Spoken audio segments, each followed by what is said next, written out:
E aí, como é que está sendo? Como que você está vivendo nessa pandemia aí? Como que está a sua vida, sua rotina? Conta pra gente aí. Parece que eu estou com menos tempo do que quando eu estava trabalhando, rapaz. A gente É, se envolve com tanta coisa aqui. é mesmo? Além de tudo que eu já fazia, eu não tenho contato com os alunos, mas eu comecei a preparar aulas pela internet também, faz com que leve um tempo danado a elaboração, né? Mas ainda tem Certo. trabalho de casa aqui, isso mesmo. Explica pra gente aí, Agora um aprendizado arretado. explica pra gente aí, você é professor de quê? Você é formado em quê? Conta um pouquinho aí da sua história profissional aí, como que você chegou aonde você dá aula, o que que você faz da vida profissionalmente, né, lógico. Eu sou um professor da Secretaria de Educação, sou um professor da rede, né? Antigamente o pessoal chamava Fundação Educacional, que era uma fundação que tinha na Secretaria de Educação, lembra, né? Isso. E aí eu estou há 36 anos em sala de aula, esse vai ser o ano da minha aposentadoria. Aí os 30 primeiros anos da minha vida foram dando aulas de física. Eu passei a dar aulas de física nas escolas particulares, nos 8 primeiros anos, e depois na rede pública, né? Então eu passei pelo Ciman, Dom Bosco, La Salle, Planalto, Sigma. Aí fiquei no Sigma uns 6 anos. Aí foi quando eu entrei na Secretaria da Educação e estou até hoje lá. Então, assim, eu fiz a graduação em Física, É.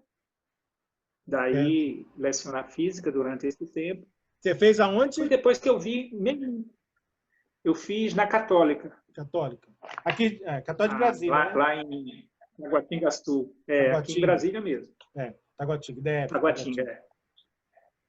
E aí eu vi os colegas lá para as tantas, eu já me achava assim, digo, não, eu estou dando minhas boas aulas de física, um professor esforçado e tal, está de bom tamanho. Quando eu vi que os colegas estavam fazendo pós-graduação, eu digo, gente, eu preciso fazer isso também. Aí o amigo chegou e disse assim, olha, Zal, tem uma universidade, a Universidade Cândido Mendes, no Rio, que abriu a possibilidade de pós-graduação, à distância, coisa e tal. Aí eu disse, gente, aí fui, olhei, me interessei, daqui a pouco eu estava fazendo um curso de gestão escolar. Olha só. Essa coisa de... aí foi um ano estudando gestão escolar. Aí eu me empolguei, eu disse, olha, por que não? Aí eu já estava estudando inglês, né? Assim, inglês para mim, e aí a juventude que porventura está nos ouvindo nesse momento, a importância de você ser dedicado, sabe? Eu não fui lá muito dedicado no ensino médio, não. Eu estudei para passar. Entendi. Mas poderia ter estudado para aprender ali. Isso Porque foi a gente aqui? precisa. Isso foi em Brasília mesmo?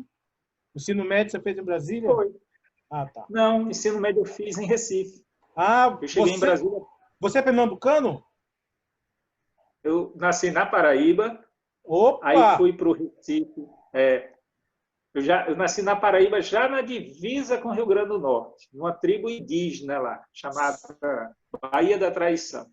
Com o nome Baía da A Traição? última praia lá na divisa com o Rio Grande do Norte. Olha. Baía da Traição, uma praia belíssima, assim, muito bacana.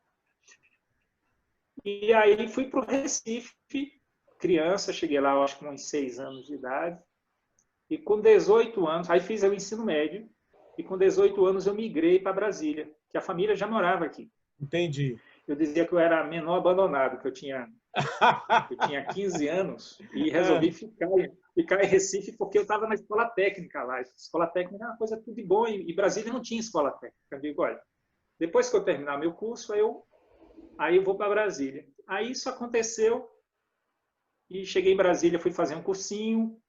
Nessa de fazer um cursinho para o pré-vestibular, um cursinho pré-vestibular, que eu estava imaginando ser engenheiro mecânico, né? Eu tinha vindo do curso técnico mecânico, eu digo, vou ser engenheiro mecânico. E cheguei em Brasília, olhava e disse, gente, essa é uma cidade de papel, uma cidade administrativa. Onde é que eu vou trabalhar? Cadê as indústrias daqui de Brasília que eu possa trabalhar como engenheiro mecânico? Entendi. Aí, coisas de Deus, né? Eu fazendo cursinho, e o colega, professor de física, era professor nosso, ele se atrapalhava um pouco quando ele ia explicar algumas coisas, os alunos não conseguiam entender, ele ficava meio nervoso. Aí eu me dispus a dar aula de reforço para meus colegas, né? Olha. E a direção da escola deixou. E aí teve quem chegasse para mim e disse, mas Aldo, você, cara, você pega um lado forte seu, você conhece esse assunto, você vai dar aula para aquele que vai estar competindo com você. Olha Qual é a só, ideia? gente. Eu digo, rapaz, quando eu ensino, estou aprendendo 2 vezes. Não vejo como concorrente, não. O ser humano é... Mas foi a melhor coisa. Eu não lembro pois é, eu não lembro quem foi aquele cidadão, mas ele foi fantástico, porque eu dei as minhas aulas de reforço lá e tal. Aí ele virou para mim e falou assim, Zaldo, você dá aula tão bem, cara. Por que você vai fazer engenharia mecânica? Você tem que ser professor de física. Aí eu estava ali descobrindo minha vocação. Meu Deus. Aí fiz o vestibular para física. No semestre seguinte, eu fazia o primeiro semestre, eu tinha 19 anos. Estava fazendo meu primeiro semestre de física na Católica, comecei a dar aula. Porque havia uma carência enorme. Isso há 30 anos atrás, gente, quem desse aula de física era raro. E quem conseguisse dar aula de física, fazendo com que os alunos entendessem, mais raro ainda. Então, olha só. Eu, apesar de novo, eu vi a oportunidade surgir na minha frente, né? Aí, onde eu fiz o cursinho, que foi no CIMAN, eu sempre tive um envolvimento política comunitária e tal. Então, eu fazia parte da Associação dos Moradores no Cruzeiro e a gente foi atrás de um patrocínio na escola. Aí foi quando o dono da escola falou, olha, a gente viu que você passou bem no vestibular, na Católica e tal, né? Você deixou um currículo aqui para dar aulas. Se você quiser, você pode ficar vindo aqui. A escola é uma escola pequena, não te pode pagar, mas você vai pegando experiência. Eu estou dentro. Minha mãe me deu uma bronca, disse, meu filho, você é professor, como é que você vai dar aula de graça? Eu digo, mãe, eu estou começando, é uma oportunidade. Salário! Aí, quando eu estava lá, uma semana, o que eu fazia? Eu ficava lá na sala de tirar dúvidas, aguardando os meninos. Então, eu passei a estudar tudo que os meninos estavam vendo na sala de aula. Né? Lógico. Não passar vergonha deles chegarem lá com dúvida e não ter como ensinar. Aí, aquele mesmo professor, que foi meu professor no cursinho, ele também era professor de manhã. E ele desentendeu com a turma, rapaz. Meu Deus! Ficou bravo com a turma lá. Ó, tchau, não quero dar aula para vocês, não. Tem outras escolas. Fui. E deixou os meninos. Aí você assumiu. Aí eu digo, minha chance, né? Aí a escola contratou outro professor. Eu era muito jovem, 19 anos, pô. Então, assim, e aí o jovem que está vendo esse bate-papo meu com o Cássio, se atentem a isso. Valorizem-se, deem o melhor de vocês sempre. Porque outro professor foi contratado e aí no primeiro dia de aula dele ele faltou. Meu Deus! Olha só. Aí, você tinha quantos anos, Aldo? Você tinha 19. 19. Aí o diretor disse, Aldo, você acha que dá conta? Eu digo, dou. Aí entrei em sala de aula, rapaz, eu sentia que eu não estava só. Sabe? É mesmo? Coisas que mais tarde, como espírita, a gente entende que a gente não está só nunca, né? Mas eu dei uma aula que foi muito bacana, muito leve, descontraída, brincando com os meninos, eles entenderam o assunto. Aí eu falei, digo, olha, gente, eu sou monitor, professor de vocês teve algum problema, não veio, mas na próxima aula provavelmente ele vai estar aqui, etc, etc. Aí saí, de repente o diretor me chamou, 1h30 depois, e tal, coisa assim, só. Os meninos fizeram a comissão e vieram pedir para mim, para que eu mantivesse você como diretor, como professor da turma deles. Né? Pronto. Aí comecei. Que beleza! Aí corri atrás de carteira de trabalho que eu não tinha. Deixa eu perguntar, esse nome, Erisaldo, vem da onde? Apelido Zaldo, vem da onde? Pois é, rapaz. Sua mãe? Seu pai? Ó, tem um aplicativo no IBE que você, assim, nomes do Brasil. Então, você baixa o aplicativo no WhatsApp, qualquer nome que você coloca, aparece quantos registros tem daquele nome no Brasil. E existem 116 Erisaldos.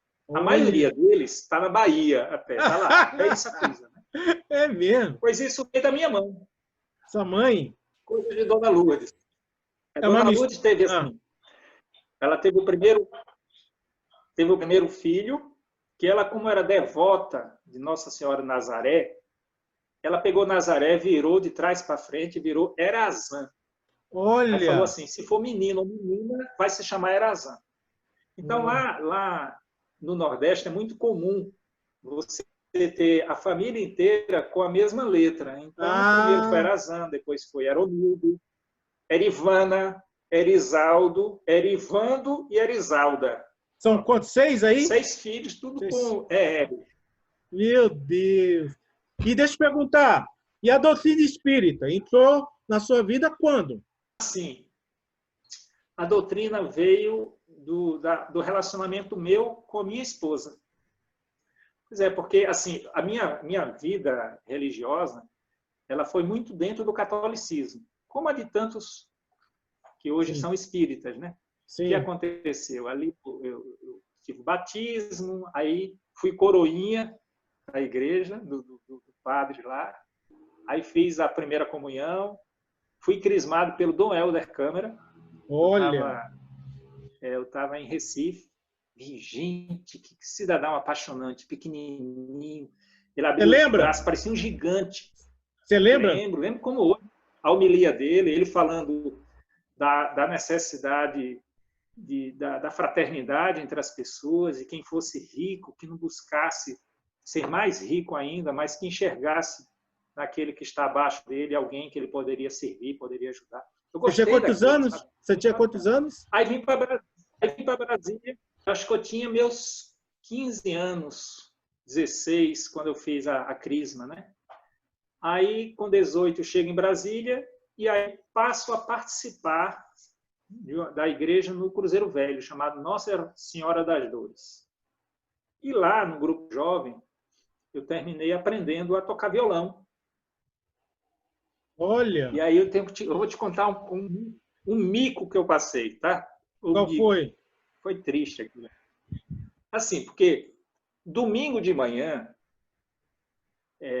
era o domingo, era o momento em que eu ia com o violão. Mas eu era aprendiz, cara. Olha. Do meu lado tinham sempre 2 violões ali, 2 violões, o cara colocava um dó, eu dó. Ia para o ré, o ré. Então, me garantia. Chegou um momento que eu conseguia tocar as 5 principais músicas de uma missa, né? Certo. Tanto de entrada, ofertório, comunhão, etc. Aí tá.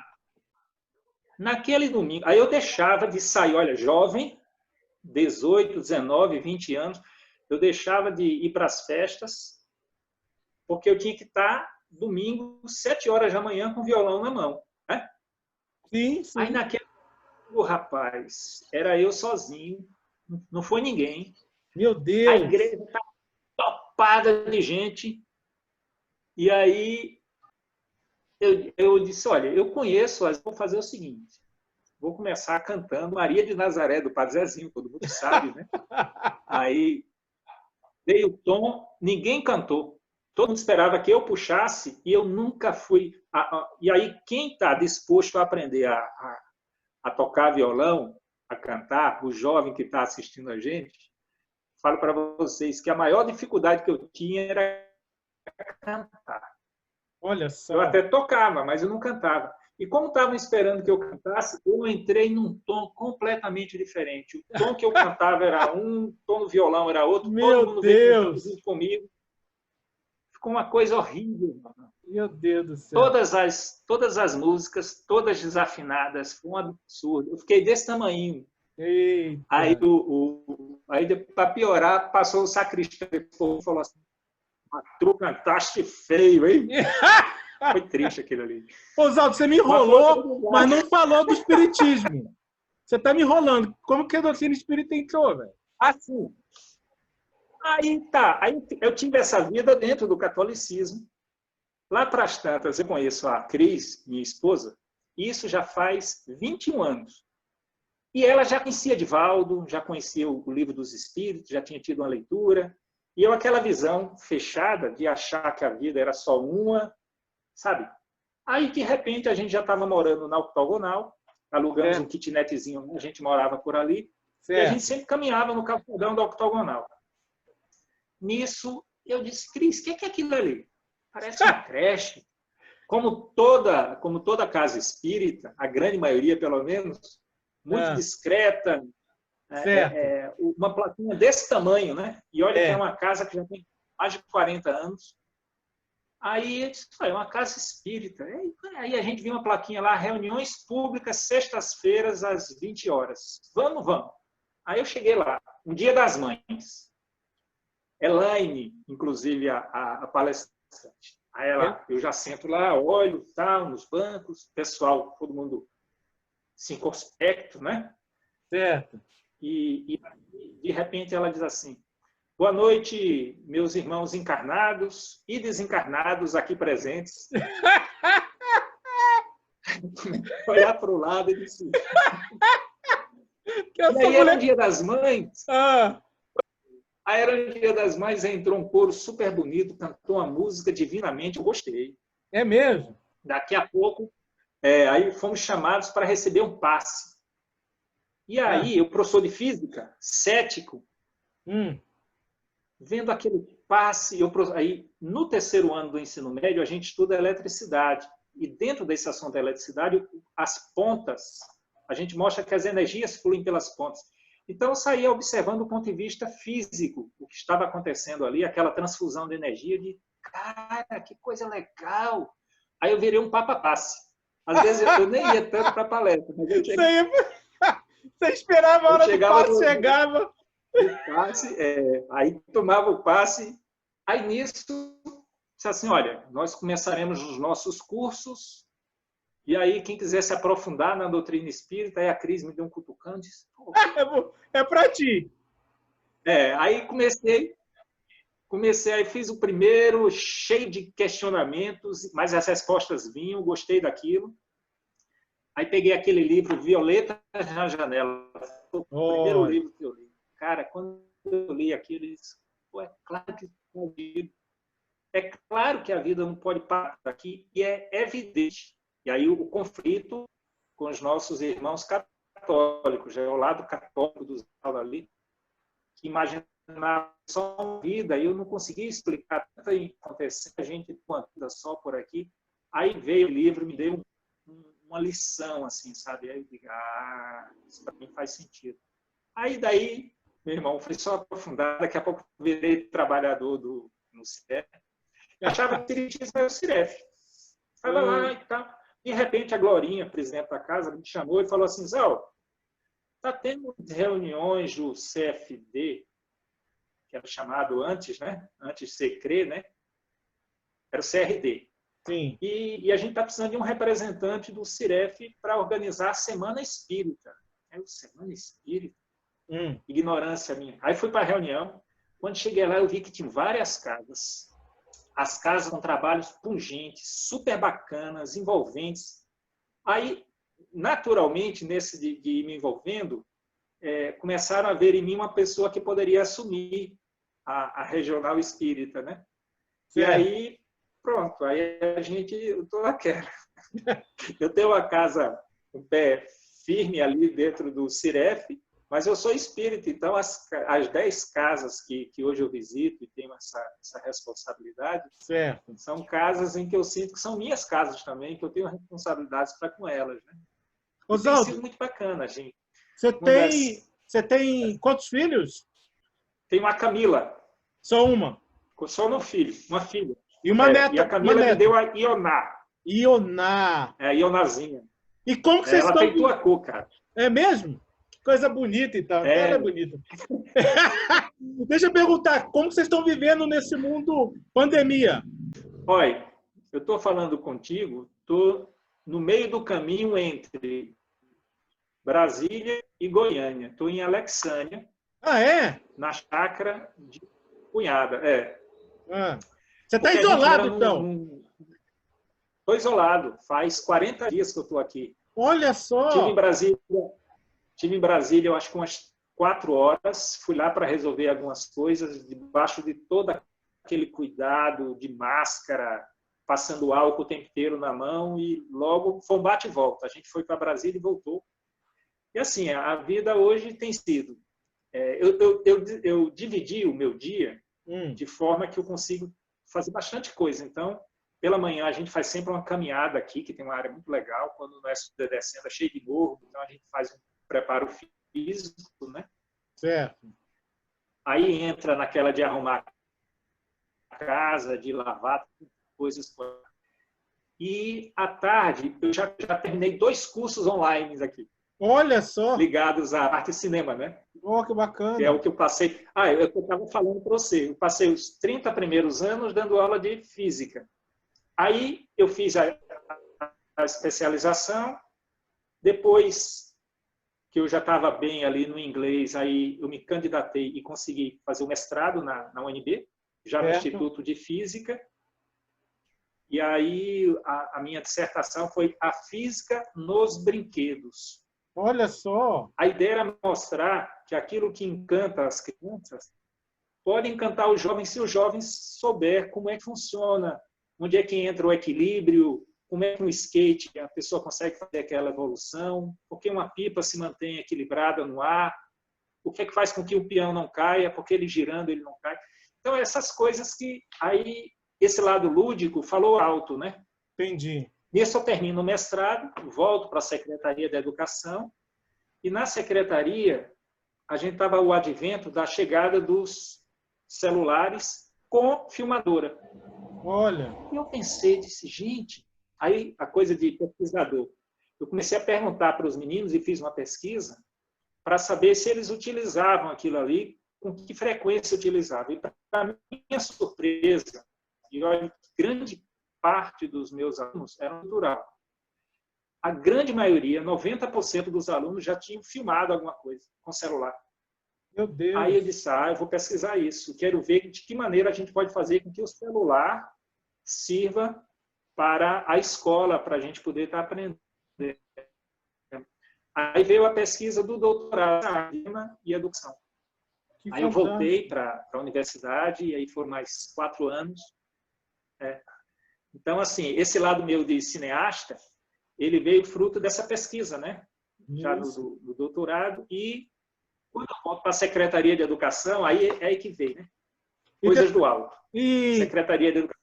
Deixa eu perguntar, você está vendo algum filme, assistiu alguma coisa que você pode recomendar para a gente, que você acha interessante? Você, como um cara amante da sétima arte, alguma coisa que você pode recomendar? Eu tenho assistido muitos filmes.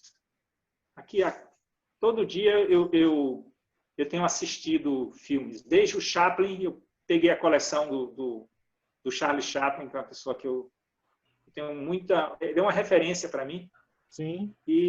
Mas vendo filmes também contemporâneos, né? Revendo filmes. E tudo para mim, assim, eu vou anotando para que o primeiro longa-metragem que eu penso em fazer, que ele possa ser muito bom do ponto de vista da linguagem audiovisual. O Chaplin, qual é o seu filme preferido dele, do Chaplin? Eu gosto muito de um filme que não é o preferido dele. O preferido dele é Em Busca do Ouro, né? Corrida do Ouro. É? Eu não sabia que era Em Busca do Ouro. Que queria ser lembrado por aquele filme. É mesmo. Mas eu acho Tempos Modernos dele, tudo de bom. Eu gosto daquele da SEGA. Qual o nome? Da Luzes da Ribalta, não é? Tempos Modernos. Luz da Ribalta. Luz da Ribalta. Que é fantástico. Essa semana eu assisti O Garoto. O Garoto, nossa. Lindo aquele filme. O Garoto é lindo, lindo, lindo, lindo, lindo, lindo, lindo. Você ri e chora no mesmo filme. Aliás, uma das coisas que ele diz... O quê? Eu não entendi. Ele disse que para um filme ser legal, a pessoa tem que rir e chorar no mesmo filme. Eu concordo com ele. Concordo totalmente. E livro? Livro, você está lendo alguma coisa? Livro espírita, você quer comer daí? Sim. Eu tô lendo do André Luiz, Libertação. Você já tinha lido? Está relendo? Não, você não tinha. Não. Ah? Não. Esse eu estou lendo.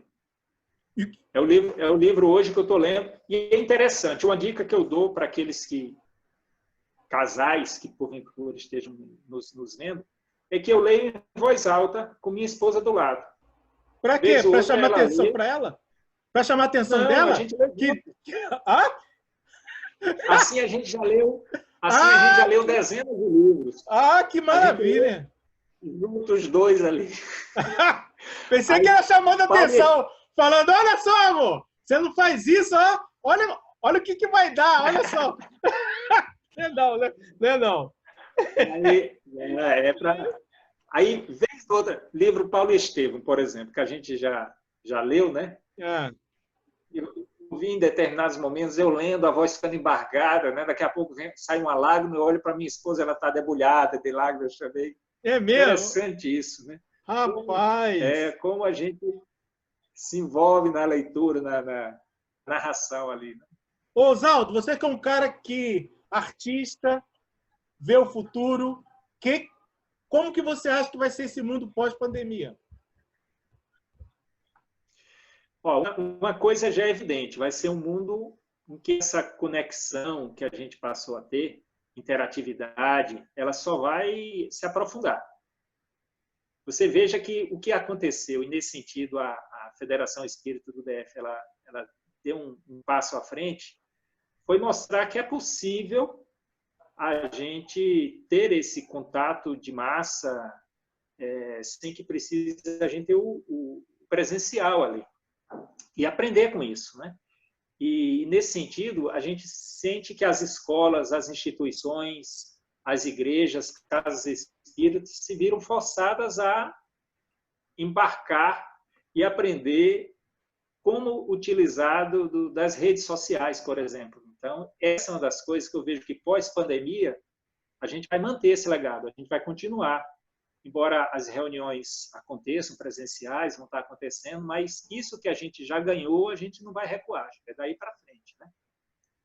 E acho que, do ponto de essa pandemia serviu, por incrível que pareça, para aproximar as pessoas, principalmente pelas redes sociais. Está todo mundo preso, mas eu nunca conversei tanto com minha filha, com minha neta, com minha mãe, com meus irmãos, como agora. É mesmo. Porque todo dia eu elejo alguns da família, digo, vou ligar para esses para a gente fazer a transmissão de vídeo, né, via WhatsApp, né? Que e ali a gente conversa, a gente se vê. E eu acho que isso é algo comum que está acontecendo nas casas, né? Uma coisa que eu tenho feito e que sugiro para vocês é que todo dia às 20 horas a gente tem os Amigos da Luz fazendo a transmissão, a live que eles fazem, que tem sido bastante engraçada, bacana. Assim, enquanto durar a pandemia, todo dia, 20 horas, os Amigos da Luz estão lá no tema, né? E aí é muito interessante. Que legal, bacana, bacana. E me fala aí rapidamente aí do seu projeto futuro aí, seu filho que está sendo gerado, fala um pouquinho para a gente aí desse seu filho. A gente temos alguns minutinhos aqui, uns 2 minutinhos, se puder falar para a gente. Tá certo. O que acontece? Eu dou aulas de cinema, tem um canal no YouTube, Erisaldo Cavalcante. Erisaldo Cavalcante tem em torno de 80 filmes que eu já produzi com os alunos. E lá tem alguns filmes meus. Então, quando eu terminei o doutorado, eu fiz um filme que foi 100% completamente bem resolvida. Olha que nome. O nome que um adolescente sugeriu foi interessante. E foi um filme, cara, que ficou uma narrativa bacana. Aí a minha orientadora disse, desse filme passa um recado, por que você não escreve nos festivais? Aí eu escrevi no festival, foi selecionado no Festival de Avanca, em Portugal. Olha, de repente estava eu cruzando o Atlântico, nunca tinha saído do Brasil, estava indo lá. É mesmo? Para minha surpresa, o filme abriu a conferência lá de cinema, de educação, foi super interessante. Que massa! Eu tive a oportunidade de conversar com colegas, professores de 26 países, explicar o processo que a gente estava fazendo e tal. Muito bem. Lá para as tantas, eu assistindo no 6º Festival de Cinema Transcendental, estava como espectador, né? Eu disse, gente, será que ano que vem eu poderia ter um filme aqui? Aí fizemos o filme Deixa o Barro Secar, e para minha surpresa, o filme foi selecionado. Gente, eu fiquei... Não sabia onde... Né? E para minha surpresa, mais aí, no filme ganhou o festival. Olha Ganhamos lá só! como o melhor filme do júri popular. Ano passado, eu entrei no concurso nacional da CNTE, Confederação Nacional dos Trabalhadores em Educação, fazendo um vídeo de 1 minuto sobre a escola pública. E aí o Brasil inteiro concorrendo, né? Ganhamos também o Olha, melhor vídeo. Ou seja, eu estou percebendo que sinais estão me colocando naquela dizer, Zaldo, você está dominando essa ferramenta, procure se aprofundar, porque você tem que usar disso para passar mensagens, quem sabe, para um público maior. E aí, em determinado momento, dialogando com o João Rabelo, da FEB, o João me falou de uma vontade que tinha de ver o livro Mensagem do Pequeno Morto, que é um livro que foi ditado para o Chico pelo Neio Lúcio, transformado em filme. Quando eu li o livro, aí ele me deu o livro. Quando eu li o livro, eu digo, vou me candidatar a ser esse cidadão que vai fazer disso um filme. E deu super certo. Elaboramos um projeto, apresentamos a FEB, e que nesse projeto a gente propunha, entre outras coisas, a mudança do nome. O filme não poderia se chamar Mensagem de um Pequeno Morto, porque senão você já está fazendo o spoiler, né? Então tinha que ser um subtítulo, que numa das edições foi colocado, que foi A Grande Viagem. E aí, meu irmão, foi uma coisa fantástica, meio que... O que é que aconteceu comigo? E aí os irmãos são espíritas que estão vendo como é que a espiritualidade age. Eu passei durante 3 meses seguidos, sem ter sábado, sem ter domingo, sem ter segunda ou quinta-feira, tudo era uma coisa só. Eu acordava às 4 horas da manhã e ficava das 4 até as 5, 1 hora por dia, passando para o computador o complemento da história, e nisso a gente conseguiu, em tempo recorde, fazer o roteiro do filme. Aí a gente está passando agora pelos tratamentos, né? Passamos para pessoas que com audiovisual, e a ideia é fazer com que, no meio do ano que vem, a gente comece a gravar. show! E tem que ser uma história, como o Chaplin nos ensina, onde as pessoas que hão de assistir, que elas riam e chorem no mesmo filme. Essa é a ideia. Perfeito. Zaldo, nós acabamos, mas antes de acabar, a gente tem aqui o Pinga Fogo, relembrando nosso querido Chico. Tá certo. Tá, então vou te fazer algumas perguntas e aí você pai bola, hein? Vamos lá, hein? Podemos? Tá pronto? Tá um pouquinho de delay aqui. Você ouve primeiro, dá um tempinho, o pessoal aqui que está assistindo vai entender, tá? E você responde. Primeira pergunta, pode ir? Beleza. Qual figura espírita você mais admira? Chico Xavier. Toddy ou Nescau? Suco de graviola. Qual livro espírita você mais gosta? Paulo e Estevão. Biscoito ou bolacha? Bolacha. Cite uma virtude que lhe caracteriza. Persistência. Verdade. Você já leu todas as obras básicas? Estou terminando a 5ª, Gênesis. Show. Já dormiu em alguma palestra? Verdade, hein? Conta a verdade aí. Algumas. Já chorou em alguma palestra? Já o quê? Já chorou em... É isso. Já. Já também. Doce ou salgado? Salgado. Para você... Nem tanto. Para você, é mais fácil compreender o outro ou a si mesmo? Compreender a mim mesmo. Sem dúvida. O que te leva adiante? As certezas ou as dúvidas? Eu acho que são as expectativas. As certezas, as incertezas, as dúvidas também, com certeza. Qual apóstolo tem a ver contigo? Eu vou te falar do 13º apóstolo de Jesus, chamado Jesus Barrabás. Esse, quando eu conheci a vida do Barrabás, ele para mim, acho que eu me identifico muito com ele. Por que a doutrina espírita é tão importante nas vidas das pessoas? Porque ela esclarece, sabe? Ela mostra que a gente não precisa fazer carinha contrita, fazer de conta que a gente está orando, fazer de conta. Não existe faz de conta no Espiritismo. E que a gente, segundo o Inácio Ferreira, que é uma pessoa que é uma grande referência para mim também, ele, ao desencarnar, há um texto que ele mandou para os espíritas, em que o nome do texto é Currículo de Bondade, onde ele mostra muito claramente que, apesar de passar 50 anos servindo como médico num sanatório espírita, o que valeu quando ele chegou no meio espiritual não foi nada disso, mas foi o que ele fez de bom. Então, o Espiritismo nos serve para descortinar isso. Olha, gente, diferentemente do que outros dizem, você, por professar essa fé, você não está salvo, não. O que faz com que a gente chegue bem do outro lado é o que a gente fez com esse conhecimento. E aí nós espíritas sabemos como é que a vida funciona do outro lado. A gente tem que fazer a nossa parte. Uma palavra que te define. Eu acho que eu nunca deixei de ser um sonhador, sabe? E sonho. As grandes coisas sempre começam com a imaginação. Meu irmão, muito obrigado.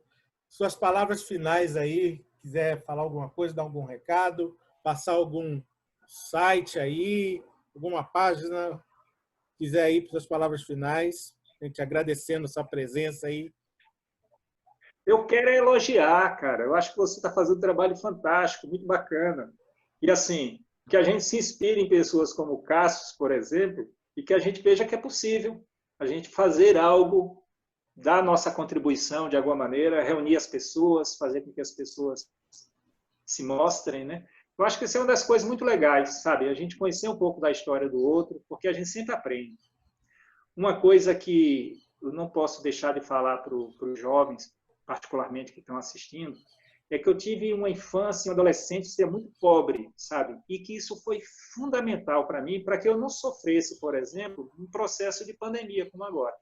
Então, lavar prato, por exemplo, eu lavo prato desde os 8 anos de idade. Então, lavar prato hoje aqui, eu lavo agradecendo, eu digo que coisa boa que eu tive prato por lavar, porque eu tive o que colocar naquele prato para poder comer.